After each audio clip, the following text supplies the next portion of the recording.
अस्सलामुअलैकुम एवरीवन। तो अब हम देखने वाले हैं रेस्पिरेटरी स्ट्रक्चर। जैसा कि आप जानते हैं कि प्रीवियस वीडियो में हमने क्या पढ़ लिया था, हमने डिस्कस कर लिया था किसके बारे में। सबसे पहले हमने देखा था difference between breathing and respiration. Then उसके बाद हमने क्या देखा था, उसके बाद देखे थे हमने स्टेप्स इन्वॉल्व इन रेस्पिरेशन। और अब हम देखने वाले हैं यानी जो हमारा रेस्पिरेटरी सिस्टम है वो किस चीज़ पर बेस्ड है। तो वो बेस्ड है दो चीज़ों पर। पहली चीज़ है कि हमारा हैबिट और हैबिटेट कैसा है, दूसरा है लेवल ऑफ ऑर्गेनाइजेशन। हैबिट किसको बोलेंगे, हैबिट बोल सकते हैं डेली रूटीन, और एग्जाम्पल के लिए कि उसका जो फीडिंग यानी किस टाइप से वो फीड करते हैं या डाइट जो है वो किस टाइप से ले रहे हैं। डन।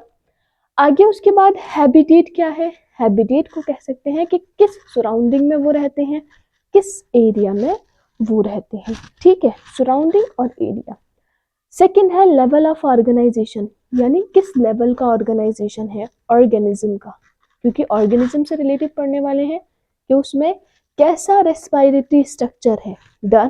क्या वो सेल्यूलर है यानी सेल्स से मिलकर बना है, या टिश्यू लेवल ऑर्गेनाइजेशन है, या फिर ऑर्गन लेवल ऑर्गेनाइजेशन है, और last organ system level organization है। तो मैं लिखवाऊं फिर आपको हैबिट एंड हैबिटेट क्या है। मैंने आपको जैसे बता दिया ये हो सकता है टू टाइप्स का। हम सिर्फ डायरेक्ट लिखेंगे कि ये कैसे हो सकता है, ये टू टाइप्स का हो सकता है। अगर जो हमारा ऑर्गेनिज्म है वो अगर पानी में रहता है, एक्वेटिक बोलते हैं ना पानी में रहने वालों को, क्या बोलते हैं एक्वेटिक, क्या बोलते हैं एक्वेटिक एनिमल्स और ऑर्गेनिज्म, जो भी आप चाहते हैं वो लिख लेना। एक्वेटिक एनिमल है तो अगर वो पानी में रह रहे हैं तो उनके पास क्या होंगे, उनके पास होंगे स्पेशलाइज्ड स्ट्रक्चर। डन। उनके पास होंगे गिल्स जिसके थ्रू वो क्या करेंगे, रेस्पिरेशन करेंगे। जैसे हमारे पास क्या है, हमारे पास होते हैं लंग्स, तो हम लंग्स के थ्रू क्या करते हैं, इनहेलेशन और एक्सहेलेशन, ब्रीथ करते हैं। और ब्रीदिंग को कॉमनली ही रेस्पिरेशन बोलते हैं। हमने सारे बहुत अच्छे से पढ़ लिया है।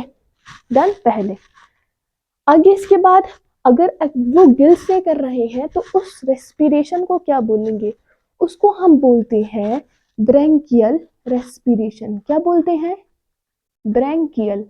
ब्रैंकिया वर्ड रिलेटेड है आपके गिल से, तो इसको बोलते हैं ब्रैंकियल रेस्पिरेशन। डन।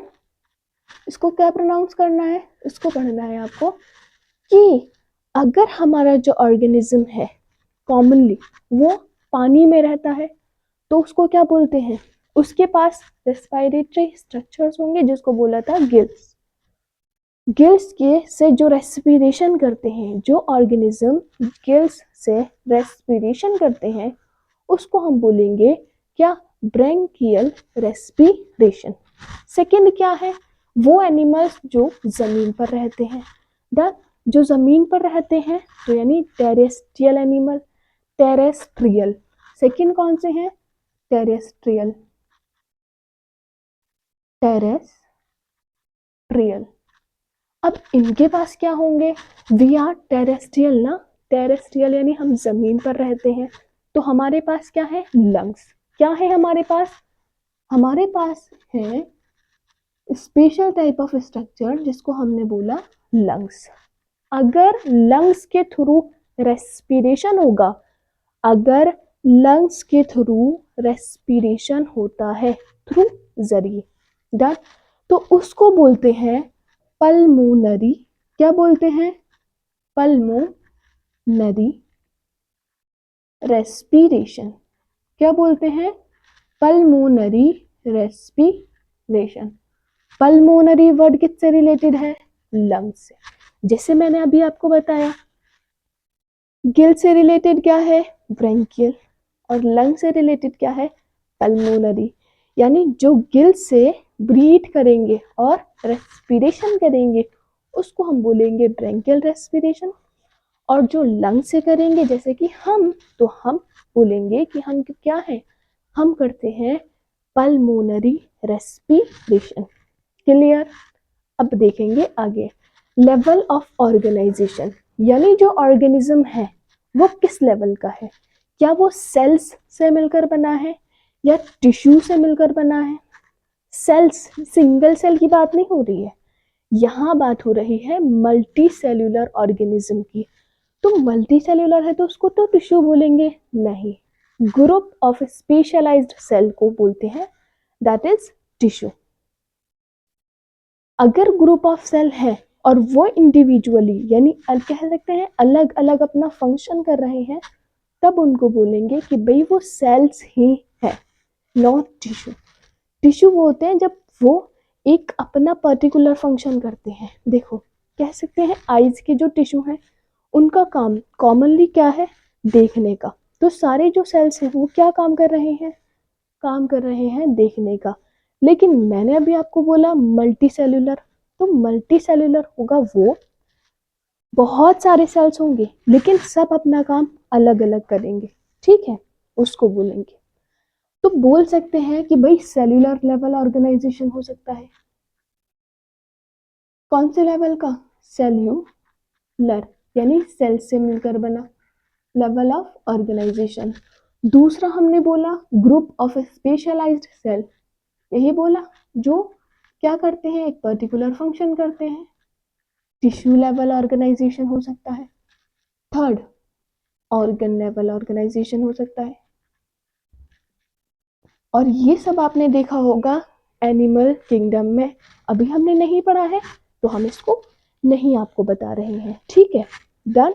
एनिमल में पढ़ा होगा कि सेल्यूलर लेवल ऑर्गेनाइजेशन पॉलीफेरम है, टिश्यू लेवल ऑर्गेनाइजेशन सिलेंट्रेटा टीनोफोरम है, ऑर्गन प्लेटीहेल्मिन्थीज, देन एक्सेट्रा। आगे देखते हैं।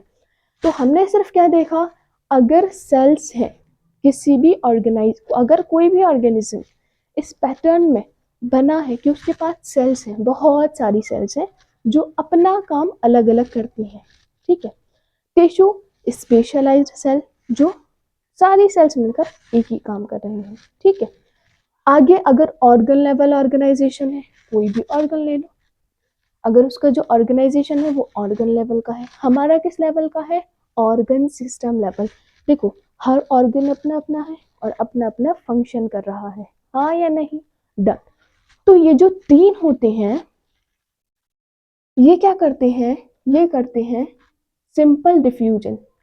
ये क्या करते हैं, ये रेस्पिरेशन करते हैं through simple diffusion.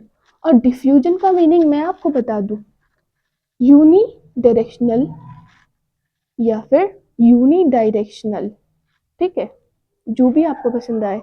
Uni directional net movement, ठीक है। अगर किसी भी चीज का एक ही डायरेक्शन में मूव हो रहा है वो, तो हम उसको बोलेंगे कि वो क्या है, यूनी डायरेक्शनल। जैसे हमने देखा था कि हमारी जो ऑक्सीजन थी जो हम सराउंडिंग से ले रहे थे, कहाँ जा रही थी, लंग्स के पास, ठीक है। तो यूनी डायरेक्शनल फ्लो हो रहा था। अब वहां से वापस क्या रही थी, कार्बन डाइऑक्साइड। तो यानी ऑक्सीजन अपने पैटर्न में जा रही थी, अपनी डायरेक्शन में जा रही थी, और कार्बन डाइऑक्साइड भी ऐसे ही आ रही थी। तो उसको बोला था यूनी डायरेक्शनल मूवमेंट, ठीक है। एक्सचेंज कहना थोड़ा थोड़ा ठीक है, ठीक है। आगे सिंपल डिफ्यूजन कैसे करते हैं, सिंपल डिफ्यूजन ओवर देयर